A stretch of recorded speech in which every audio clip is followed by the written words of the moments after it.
Guys, thank you so much for joining me. Today I have Pastor Jared.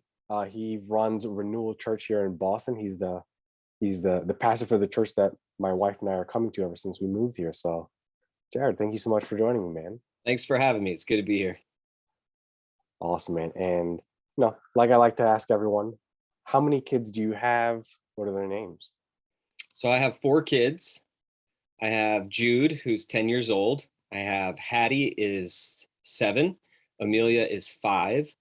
And I have a new addition to the family this year, Paizo Blessing Kirk, who is 3 years old. Awesome, man. And what is your happiest memory so far being a dad? I mean, for us, we go to the same vacation spot every single year in the summer. We go to the Outer Banks, North Carolina, do the family trip. And as the kids get older and we start to do the same things every year, taking them to the beach, going to Duck Donuts, like just chilling together as a family has got to be the happiest thing. And it's hard to ask this question just because there's so many ways to answer, but top of mind, what would you say is your proudest moment so far with each of your kids? Well, that's a lot of kids, man. That's a lot of moments. I mean, so my son Jude is a very enterprising kid, and he started his own business. He's 10, and he takes everybody's trash to and from the curb, up and down the block. So he's 10 years old. He gets $20 a month of income. I mean, it's not bad when you're 10 years old. Yeah. I'm just really proud of him for setting that up. He would just go door to door, just knocking on doors like, can I take your trash out? And so I was really proud of him for that. My little Hattie, she's very sweet and responsible. I think with her, when she performs on the piano, that's super proud for me because she puts in hard work and then it shows. Amelia's 5, so her accomplishment is limited to a 5-year run, but she's smart and sweet. And with Paizo, man, he's only been in the family for a few months. So we're still figuring out exactly like his personality and how God's made him. So I'm looking forward to what that is in the future, but I don't know yet. What about the flip side of that? What is your regret as a dad? Or do you have a biggest regret? Oh yeah, of course, man. I mean, my biggest regrets, especially because my children are younger, right? So it's all about me. It's about when my responses get out of control. It's about when I lose my self-control with my words. It's when I lose my temper with my children, right? There's this old New England pastor named Jonathan Edwards, the first American theologian. And one of his resolutions every year was, don't get angry at people or animals that have no sense. Like a 3-year-old doesn't have sense. And so what they do, it's like, don't get angry at them. They need to be parented, not just you to blow up on them. So that's all my regret, man. It's just all my responses. Yeah, I think it's very when you're in the moment, you're like, yeah, like this is how I feel. This is how I'm showing up. And and sometimes it's like hard to pull away from that with anyone. Like, what about with your parents? Like, what would you say is something that they did, whether it was your dad or your mom or both of them, that you really love that you're doing with your kids? So my dad was really, really good about when I got just a little bit older. When I was young, I didn't really spend any time with him at all. But as soon as I got a little older and could do cool stuff with him, he would just bring me along. And that bringing along is really powerful. So it wasn't what I wanted to do. It was just what he wanted to do, but he included me. And so we would go to the gun range. This was down in South Florida. We'd go to the gun range and shoot guns on the weekend, or because he was in law enforcement. Or he bought this terrible boat. I can't believe it even could float. And we would go out to the Everglades. There'd be alligators all over the place. And we go fishing in the Everglades or whatever it was. And so now that I'm a dad, I think a lot of it is I want to just bring my kids with me, like as much as possible, to include them in that. So I don't have a totally separate life from them, because I want to give my kids discipline. I want to give my kids correction, instruction. I try to be pretty firm with them. But I feel like if that's not matched with the relationship piece, then your kids end up lopsided, and your relationship with your kids end up lopsided. And they may grow up and accomplish a lot of things because you gave them a lot of discipline, but do they want to come back home and actually see you? Because do they have that relationship piece? So that's the biggest one I'm trying to emulate right now. Bring them along. What I've noticed with pretty much every single man that I've interviewed so far on this podcast is time. Time with your kid it's huge. It's what even the first one, Joey, he mentioned like I wouldn't change that for the world. I wouldn't even ask for more money or anything if it cost me my time. Mhm. And it's that's famous saying like kids don't spell love LOVE. They spell it TIME. That's right. And when kids are little, especially, there's no such thing as quality time. It Hmm. has to be quantity time. Like that's how that's how they count it. When your kid is 7 years old, you can't sit down and just be like, let's just have this good heart to heart conversation for 10 minutes. Like they just Yeah. want to wrestle and they want to do it all day, every day. Right. So you Mhm. gotta get in the reps. Yeah, and I'm curious. Again, you're a pastor. You've had a lot of experience with other men too. I'm curious, like as a dad too, what is it about like? Because you mentioned something interesting with your dad, like early on, like when you were younger, not as much time as until like you got a little older. What would you say is like? Why would you say that happens? What's the inclination for men to maybe want to spend more time with kids later, in your experience? I mean, when kids are little, there's very little you can do. I mean, when they're newborn, they're just completely Yeah. dependent on their mother. And if you want to be a loving husband, you show up and serve your wife while she takes care of kids. I mean, there's exceptions, but generally that's how it happens, right? And I think some of it too is in our culture, whether it's right or wrong, I have no idea.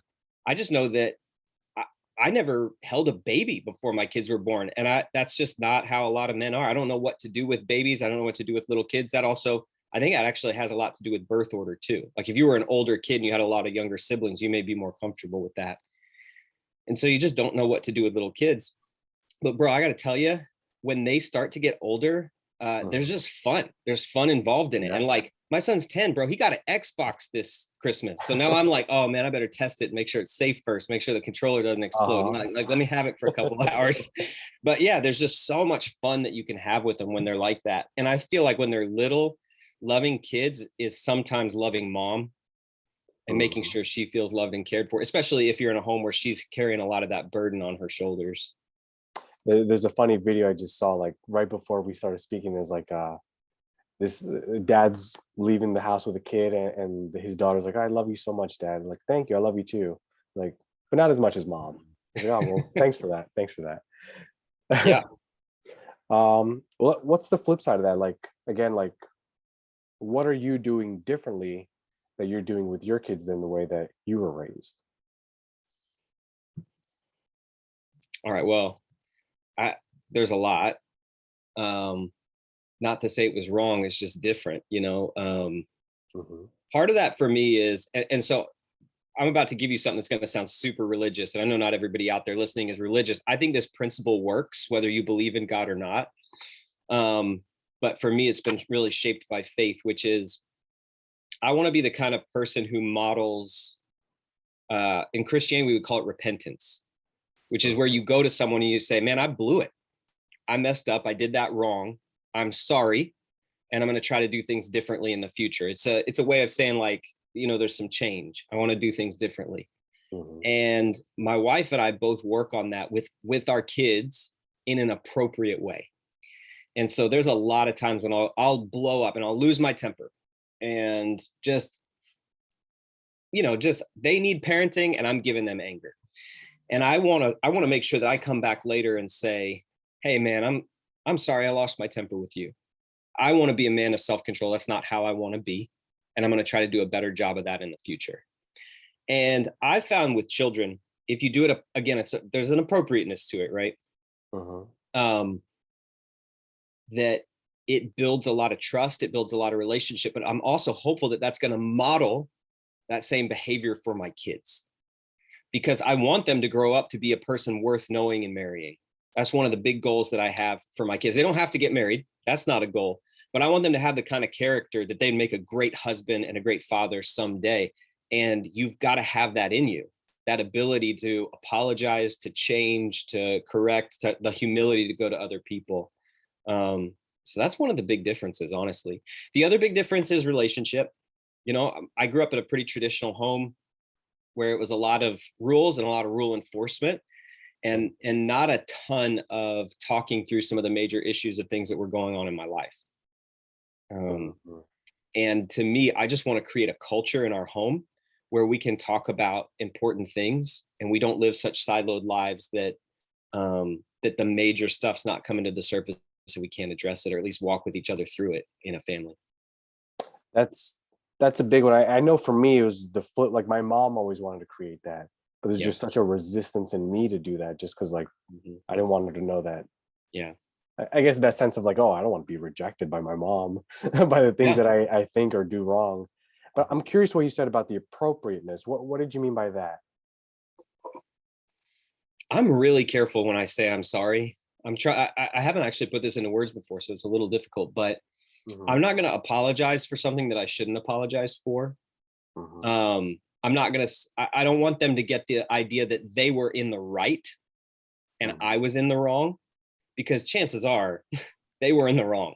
You know what I Yeah. mean? It's like, I may have responded to that in the wrong way, but I never want to let them off the hook for their responses. We always say, you are responsible for your response. We say it like a million times. They're sick of it. And I want to make sure that I never stop holding up that mirror for kids, because I think one of the biggest gifts you can give them is just that they see themselves clearly. Because the nature of childhood, and we all know adults that never grew out of this, is it's your fault. Like they never take ownership for themselves. They never say, man, I didn't get enough sleep. You've never heard a child say that, you Yeah. know, or it's just, and it was her fault. And she said, and she did this, or he did that. And so I want to make sure that even when I apologize, I don't diminish the fact that we say, yeah. And then, and when we went through this, what was your role in that? Because they would be self-justifying so quickly. Mm. I think there's it's cool to hear that kind of helping them have that level of ownership too, especially like in a day and age where you hear like the kids run the show, like parents don't do, like parents are like their kid is always right. Was like, oh, the Nah, man, teacher said what? we don't parent like that. That's crazy Yeah. towns. That is crazy towns. You're trying to get your kids ready for reality. Yeah. Like you're gonna step out in the world in reality and always be right. That's insane. Like that's setting your children up for such unbelievable failure. Um, Mhm. but we don't want to. We're not trying to be overly harsh on them. We just want them to see themselves clearly. Like if you could like know thyself, if you can do Yes. that, you're on the path to a healthy life and a prosperous life. So Is there anything like, have you ever heard of mindfulness when it comes to raising kids? yeah, I mean, I haven't really explored how that intersects with parenting No. quite as much. Yeah, like a Talk friend a of little bit mine. about it, because I'd like to Well, I see where don't know that too much intersects with about the language that we use around our kids. it. Yeah, so I don't know too much about it in the sense that like I was first introduced to it by a friend of mine, Joey, with regard to how he's raising his 2-year-old. And it's Hmm. very similar in the sense that like he comes off a long day of work. His 2-year-old is like being a 2-year-old and he blows up on her. And then he's like, you know what? Let me come down. Let me tell her I'm sorry. I apologize. This is where dad's coming from, this, and Hmm. that. And she's like, okay, cool. And it's like that kind of mindfulness, like he approaches that. And like based off of what you're saying, I was curious if that was a similar approach that you were doing, because again, I've never really heard of it in the sense of like with kids. Yeah. But So two things come to mind, and I think we might use different language for similar things. One is we just have this language we got where the elevator has to come down to the bottom floor. So you can't do any business, you can't deal with a kid when they're hyped up. Just like a mm, person, right? Like they have to yeah. be calm. And so we say that the elevator, when it goes up to the top floor, they're freaking out and they're angry, you know, or just whatever, or just crying and melting down or withdrawn. And so we say, before you do any business with them, that elevator has to come all the way back down to the bottom floor, which is to say they can't receive anything, they can't hear anything physiologically, like Mm, they just can't receive it. So you got to and I think that might intersect with the language of mindfulness, right? Where like you want your kid to be aware of their body. We tell them to take deep breaths. We model it. You'll watch them do it. We'll say, take a breath. When our kids come and talk to us and they're overly emotional, anything, happy, sad, whatever, we say, hey, bring it down a notch before you talk to me, because they're just mm, trying to put that on you. So that's the first thing. The second thing is, and this is really powerful language, is we talk a lot about the heart. Because if you're not careful, you will aim your parenting at modifying their behavior, but not their heart. And the mm, problem with that is when they get older, if their heart is still out of order, in other words, their heart is not soft towards you, um, you will lose control of them. Because when they're little, you can control their behavior by giving them rewards, or by punishing them, or by fear. And what happens is, and so like, we know this, like, and we all do this occasionally, and it's not the end of the world, right? Like, but if repeatedly you're like, oh, you should do this and I'll give you a cookie. Mhm. If you get good grades, I'll get you this. I'll get you that. Well, then when they grow up, you can't afford it anymore. You can't Mhm. afford the rewards, and they get bigger and they're not scared of you anymore. Here's a great example. I went to school with a kid who, when he was in middle school, his parents would like give him brownies and stuff when he got A's in class. And then he Mhm. got a little bit older, 8th grade, and they started giving him money. And then he got into high school and he said, I want a jet ski. And they said, if you get straight A's, we'll give you a jet ski. And you know what? That kid, Mark, his name was Mark, he never got a jet ski. And the reason is that it was just always ratcheting up the reward, but it Mhm. got to a point he didn't even care about the reward anymore. It was Mhm. like his heart wasn't in it. And so they had never developed the kind of person who follow the character of a person who follows through on their commitments. And so we aim at a kid's heart and we say, what do you want? Right? Is your heart soft towards mom right now? Is your heart hard towards mom right now?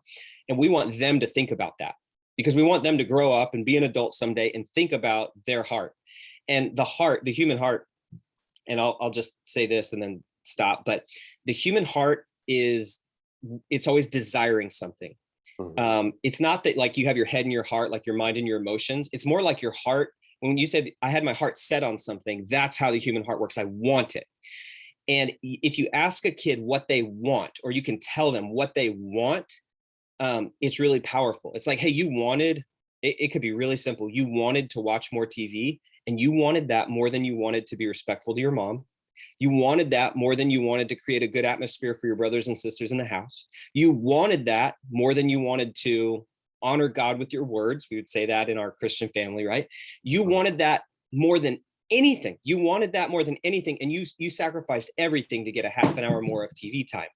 And so just naming that thing that they've set their heart on and connecting the dots for them, the hope is that over time they can learn to do that themselves. Mm. It even sounds like on the kind of like with a different situation is like, again, we just keep disciplining them, just telling them like, look, you did this wrong, this is how to do it the right way, and not really connecting the dots with like, why did they do it in the first place? It's more like we're just talking at them. Yeah. And it's like over time like that, it builds up like yeah, like I'm just a bad guy. Like dad Mm, sees me as this bad guy. He doesn't see me as, yeah. and it's not because you ever said he was a bad guy. It's Hmm. because he felt treated that way. And it's like, we're not, Hmm. at the end of the day, now we're not doing it for the right reasons. We're just doing it because it's quote unquote the right thing to do, or what we're Yeah. supposed to do. Yeah. Hmm. I'm curious. So this is a sign, and you let me know if there's something that you want to talk about. But Paizo, he's your adopted son. Hmm. Or like he became your son through adoption. Right. What would you say is like your experience with that? Like, let I know for me that's something I'd love to do. um Maria wants 7 kids, so don't want to have them all the natural way. But no, it's something that I've always had in my heart, and I'm curious, like, what is your experience with that? And like, for someone who's interested, maybe they're in the middle of it. I know some people Hmm. spend years in that process. Yeah. What is some advice that you have for that? Well, so here's how it got started. Heather comes to me. We're in bed at night. She and I always go to bed at the same time. It helps us stay connected and talk to each other. And we don't put a TV in the bedroom because research shows that people who have TVs in bedrooms have less sex. So I vetoed that year one. Best decision I ever made. Uh-huh. Men, don't tell your wife that, but if the TV disappears all of a sudden, we'll know what happened. That's funny. Yeah. So we're laying in bed one night talking, and she goes, we have 3 biological kids, and she goes, hey, I don't think our family's done, but I'm done having kids. And the way she said it let me know that this was not an argument or a discussion. This was a statement. And I Uh-huh. was kind of happy to honor that. But she's like, so I don't know where that leaves us. Um, and she had mentioned adoption before, so I knew what she was talking about. And I'm like, okay, let me think about it. Months go by. And I told her I would pray about it. I think I prayed about it like one time or something. Like I would love to claim I was this great spiritual guy, but man, I'm not thinking about it. I'm reading the Bible one day, and there's a story in there about it's called the parable of the talents, and the very short version is Some people get a little bit of money, some people get a lot of money. And one day, the person who gave them the money shows back up and they said, "Did you invest it in a way that earned me more?"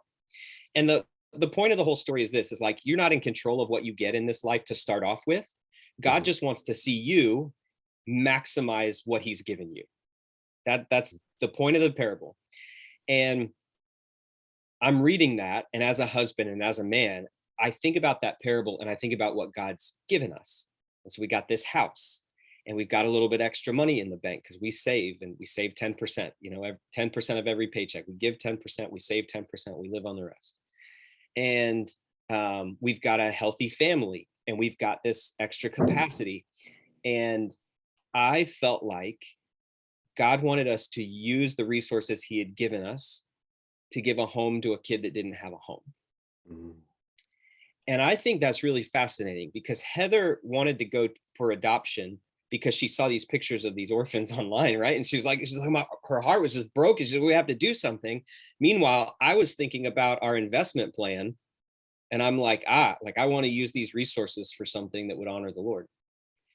So I go back to her. That starts, we start the process. That takes 2 years. Mhm. Um, it's long, it's expensive. It's a lot of navigating bureaucracy. So just tons of fun. And when we finally get matched with little Paizo, we travel over there to South Africa. We pick him up. It was the middle of COVID. It was the middle of riots. It was crazy. Um, we got him, and we've been back home for about 4 months now. And it has been incredible. It's gone as good as it could possibly go, and it's still been the hardest thing that we've ever done. So this was you guys came back home like July 2021, June I think it was like right at the beginning of September. So it's been like, 2021 or yeah, 2021. 2020? So it's been about 3 months, maybe, but we had him for 3 weeks before that. So it's been about 4 months. Okay. And oh wow, so that's crazy. So like by the when me and Maria met you guys Mhm. and went to the church, this all started. Wow. Yeah. I'm curious too, like why did it take 2 years? So again, I'm talking from the perspective of like not knowing anything, but also for Okay. the people who are in the middle, maybe they're year one, they're like not seeing Yeah. the end in sight. I'm curious what Yeah. you have to It's say for that. it's 100% bureaucracy. It depends on the country, but you find the agency, then you have to hire a company to do a home study, and they come in and they look at your house, they interview your kids, they go through all that. You have to get a certified copy of every birth certificate. So you got to mail Florida and wait for them to mail you back. You got to get marriage certificates. You have to get everything apostilled, which is like a notary. I didn't even know what it was, and wait for the government to send that back to you. Once you get all of this together, that takes a long time. That takes months and months and months and months. A lot of it's waiting on the government. Mhm. You send it over to the country in question, and then you wait for them to match you with a child. Usually, there's there are other possible ways, but that's how it usually goes. And so there was a lot of waiting for us once they had our dossier, and COVID slowed everything down as well. And so you've turned it all in, and it took over a year. And then we had to renew our home study. So that's another $1,000, just like that. And we have to re-get fingerprints done by the FBI. And just, I mean, it's like, so there's all that. And then once it finally, and you have to get this person is going to immigrate to the United States. So you have to get immigration approval from the federal government. So Mhm. that's what takes so long. It's just dealing with the government. What would you say to someone's in the middle of it? Maybe they're in the year one and a half, Yeah. year 1 and 3 months, and all they're seeing is a bunch of paperwork, bunch of money coming out, Yeah. no hope at the end. Like, what would you say to that man who's talking to his wife about it? Well, I'll tell you two things on the money. I'll just tell you, when you use your wealth, whatever that is, little or a lot, in ways that honor God, God takes care of you. And that was our experience too. In unexpected ways, he took care of us. So don't worry about that part. You've put yourself in a good position for God to bless you financially. The harder part is, man, when I see Paizo in our family now, and we didn't, we're not his savior, right? We didn't save him. We didn't rescue him. We can't undo the hurts from his life. We can't undo the difficult story that he has. Um, the only thing we could do is give a kid a family who didn't have a family, and just be a family for him. And when I see that kid in our family, and the other day I looked off our balcony down into the grass, and he was riding my oldest son like a dog. And it was just like, man, it brings me so much joy. And I just can't imagine him still being in that group home. That would just break my heart knowing what I know now. And so, yeah, persevering through whatever it is, it's totally worth it. It is totally worth it when you see the smile and you see uh Paizo the cowboy riding Jude around the backyard. What were some of the challenges with, again, like, I would say, what was the challenge with like creating a relationship with Paizo from the beginning? I mean, it's not like you just create a relationship out of nowhere, but Oh like, yeah. So one common thing with kids from who grew up in orphanages or group homes is that they're sometimes scared of men. A lot of times all the caretakers would be female, and if there is a male, it'll be the headmaster, and they'll use him as the threat of punishment. mm, So when we first brought him home, he wasn't a big fan of me. I wasn't a big fan of any men, and we got some great advice. We have a family therapist who helps us for free as this kind of grant that we got, and she said, because you have your biological kids, just play with them. Let him mm, just watch. Like, give him the space he needs, because you can't violate someone's space if they feel unsafe. That's not going to fix your problems. So she's like, anytime you want to hug him, hug them. And mm, anytime you want to play with him, play with them. And that's what we did. And that's how he learned pretty quick that I was a safe person. And beyond that, I have to be, I don't parent him exactly the same way I do my biological kids. And that's hard for them. But we have a saying in our family: fair died in the Garden of Eden. Life's mm. not fair. And you don't parent your kid, you don't parent your bio kids the same way. You tailor it to their personality. And so we're tailoring this to his personality and to his situation. Because in the beginning, what he needs is connection more than anything else. Connection before discipline. And Mm. so that's kind of guided our parenting at this stage of the relationship. What were some of the thoughts that you were having, like, during that transition period where like you got this kid that you want to love and hold and care, but like he's resistant? I didn't take it personally. And I don't know if that's personality. I didn't know if that's, already got 3 kids. So I have no fear in me that I'm, not going to be a good dad or something like that, because I've already been there and done that. So I think that may have actually made it easier. Um, my concern was much more for my wife, because now he's attached to her. Mm. And so I am always thinking about, how can I support her? I raised our 3 biological kids like a single dad for like a month, because he Oh, was like, Paizo was like attached to her. And oh, so like we okay. had a great time, man. Like me and the kids, like, because when dad's in charge, bro, it's chicken nuggets and mac and cheese, right? So Yeah. um so we had a good time, but that's my concern. So I could love her by taking care of our biological kids. Yeah. What were some of the challenges with, or were there any challenges with your your first 3 kids in Paizo, like connecting? Um, Not as much as a lot of other people I've talked to who have Mm, been through adoption. Sometimes that can be a much bigger issue, and certainly it's still pretty new for us. We have some good friends who'd had to take their youngest to a family therapist, and that really helped. For us, the biggest transition was for Amelia, because she lost her position as the baby in the family. mhm, Jude didn't lose his position. Hattie didn't lose her position. Amelia lost her position. And mm. so she went from youngest to middle kid real quick. All of a sudden you're looking at her going like, he wants to play with it. Let him play with it. And she's like, whoa, like, bro, these are my toys. What are you talking about? Mm. um, so we do spend extra time with them right now. I mean, it's tough, but like I took her out on a date to Dunkin', got her a donut, and just sat Oh, down and talked to her, ask her how she feels about having Paizo in the family, and let her be honest.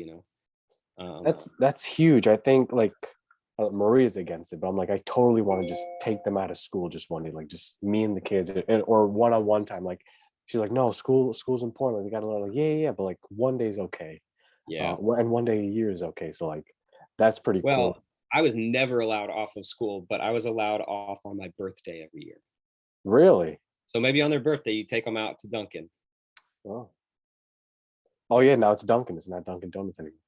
That's good. There's something you said that I remembered right after I asked this question. I was like, oh man, like the transition to this may not be the greatest. But there was something you said about waiting for the kids to bring the elevator down before you address them Mm, or before you help them. I'm yeah. curious, you have to go there first. So Yeah. again, something tells me, Yeah. I'm not a magician here or a wizard, but I can safely assume that you've had all four of your kids go crazy at once. Oh man. And I'm curious how you have brought the elevator down Yeah. so that you could talk to them and Yeah. communicate with them. So I think you're spot on, right? Like we have 3 rules for our kids, and each one of them they'll repeat this to you. We say this a lot. We're trying to raise kids who are going to be respectful, responsible, and fun to be with. Mhm. Those are the rules. Everything else is you got to do what you're told. Respectful, responsible, and fun to be with. And you can't lead kids down a path that you're not on. You can't give something that you don't possess. And Mhm. so if you want kids who are self-controlled, man, you better be self-controlled with your words. And I mean that for myself, right? And so yeah, that's been the hardest part. Like this was just one of those unexpected struggles as a man. I don't lose my temper with my wife. I don't yell at my wife. That's never been a thing. First of all, she wouldn't take it. You know, I'd be showing up at the police station with a black eye, filing a report against her. It's never been an issue. And then when I had kids, something like that wasn't there before was there. And I think it's just part of how you're raised and what's in you, and you have to figure out how to deal with it. And so for me, there's a heart issue, which is reminding myself that it's not personal. Mhm. This moment is not a reflection of me as a dad or my success in parenting. It's not about me. Um, I'm always reminding myself that what they need the most, right? Like when they're at their worst, they're telling you something, and they're telling you that what I need is parenting, not screaming or Mhm. or whatever. I need parenting. That's what they're saying. Um, and so that heart battle is the hardest thing about being a parent. Hardest thing. Their heart, my heart, all of it. And there are some silly things that you can do. And I'll just give this, like, this might save somebody's day. And I'm not like, this is not compared to the heart stuff, but sometimes it just works. Number one, if your kids are going berserk, uh, try singing.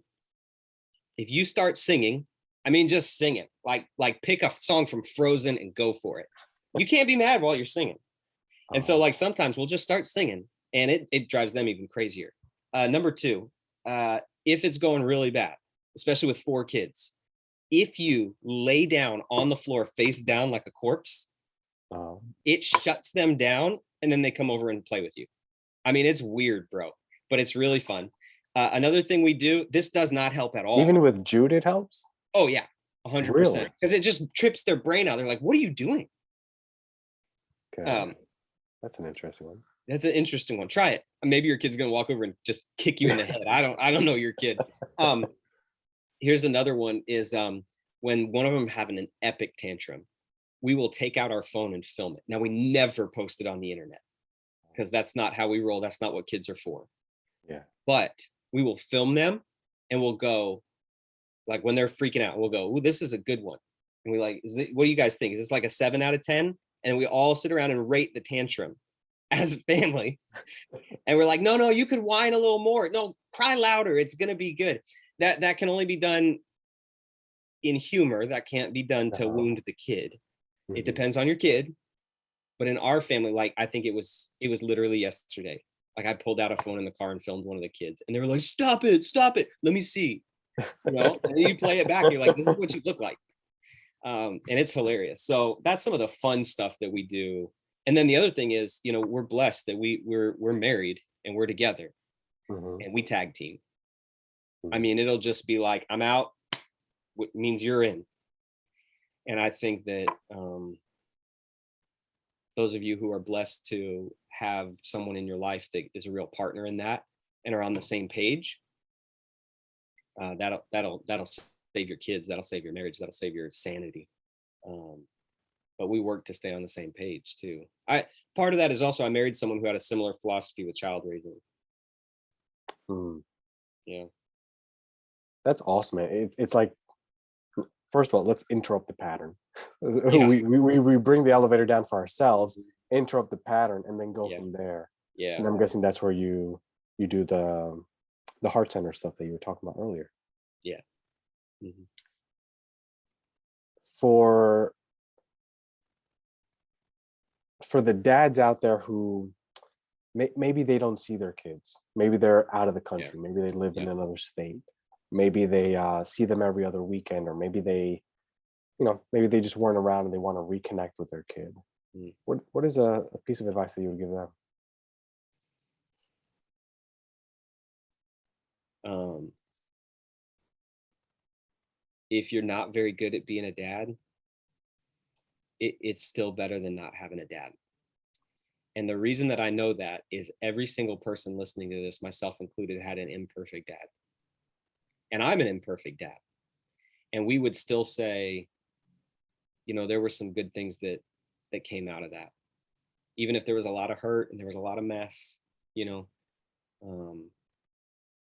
because if you don't have that, there's just a hole in your heart, in your life, that's never quite filled. And some of the people who are listening feel that too. Yeah. Um, and it's so easy for you to do what your dad did. But here's the thing, you're feeling the same exact pull, the same exact excuses inside. And I hate to even use the word excuses, because it's that voice of like, man, they'd be better off. Like, you're not stable, you don't have it together enough. Like, just stay away. Like, just don't bring that drama. Um, and I think that really should just be fuel and motivation to be the best version of yourself. Not, it's like, and again, this is kind of a Christian thing, but it's like, I feel like as a Christian, I don't have to be perfect. I'm not aiming for perfection. Jesus did that. I'm just aiming for progress. And so if somebody's feeling like that, man, I would say aim for progress and just be present. It's like you said, kids spell love Time. It matters. There's some good research out there that Mhm. shows that dads have a special place in kids' hearts, and it's not just the big stuff like do they stay off the streets, do they graduate, stuff like that. Mhm. It's even stuff like when a kid wants to feel compassion or sympathy, he will go to his mom.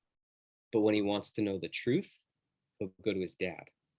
And so if Mhm. he's unsure how he performed, like in that concert, in that game, he'll go ask a dad, because he knows he'll get the truth from his dad. And there's just a special thing about having somebody in your life.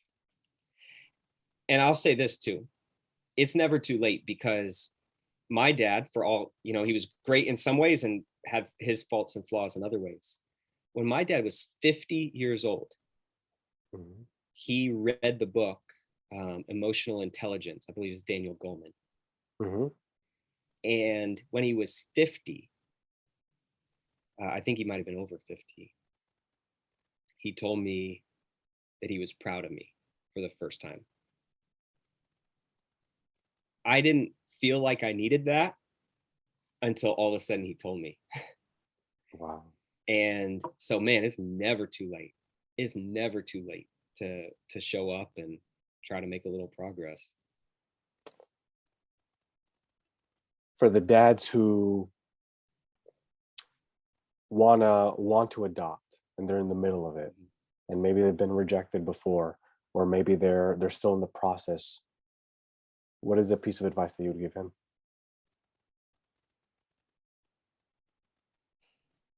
I'll give you two pieces of advice. The first one is start investing in your marriage today, because when you adopt a child, it places a real strain on your marriage, more so than when you have a biological child.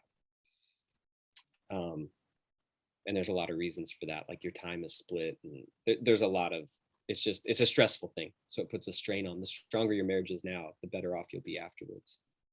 um, But the bigger picture on that is, for me as a God person, I really believe it comes down to calling. Like, is this what Providence wants me to do? Is this what heaven has for my life? And even if you're not a spiritual person, right? It's like, do you have this sort of like core conviction in your being that like this is the direction we're supposed to go? Because we know that this is going to do good, and we've thought deeply about it, and we've aimed our lives this direction. Um, I would say there were times I thought it would not happen. And right when you are just about to give up is when you're the most surprised. And so hold on, hang in there. And I believe God's going to bring just the right kid into your family. For the dads who maybe they don't have a kid yet, they want to be a dad, or maybe they're expecting, or maybe they're a few weeks into it, a few months into it. What's some advice that you have for a new dad? For a new dad,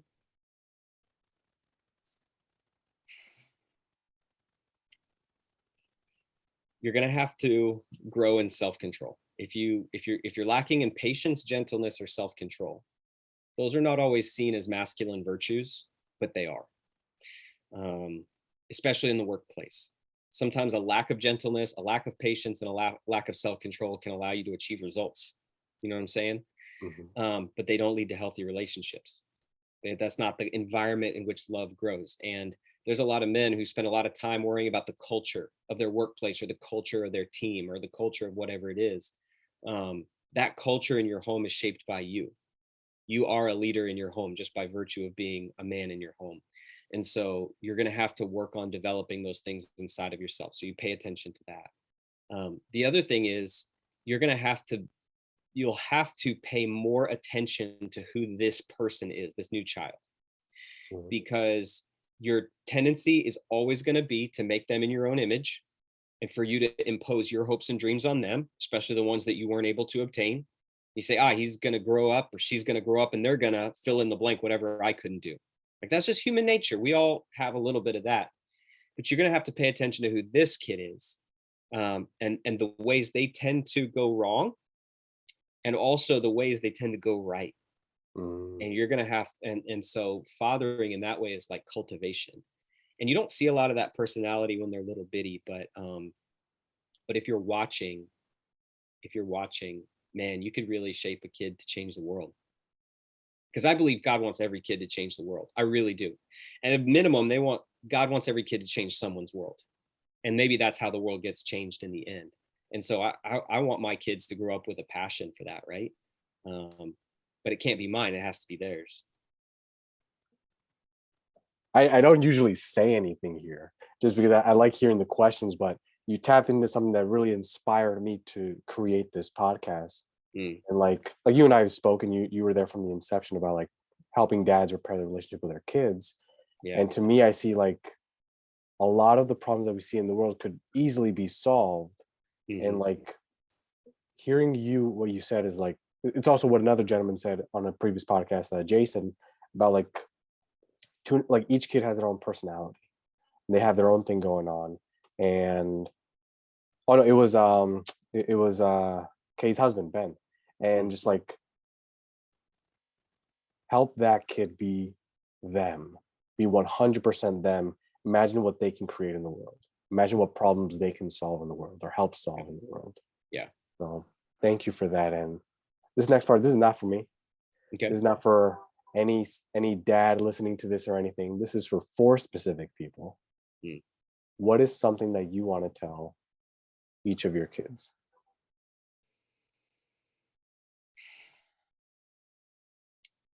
I think this is a very pretentious sounding answer, but I think it's Marcus Aurelius who said, every night you should act like your kids won't make it through the night. And what he's saying is, when you go to put them down to bed, slow down and make sure you tell them what they need to know. And so when I put my kids to bed at night, here's what I want them to know. I want them to grow up to have their own passionate faith in Jesus. Not just I check the box, but man, I follow his way of life, and it leads to everyone around me thriving. I want them to take some responsibility for their own lives. I want them to take care of their family. And then beyond that, maybe they could do a little bit of good in the world. I want them to develop their own passion, their own internal drive to love and serve other people around them in some specific way. Um, because I don't want them to coast on what I've aimed my life at. Mhm. I want them to operate with a vision for their life. So, yeah, if they do that, right, yeah, we're good. Everything else will fall into place. Jared, thank you so much, man. Really appreciate you being here, spitting this wisdom out here. You're the first dad that I've interviewed who's father of an adopted child. So it's so Yeah. cool to see the similarities across the board through all these different walks of life. So thank Hmm. you for your time, man. Thank you for your wisdom. Really appreciate it. Yeah, grateful to be here.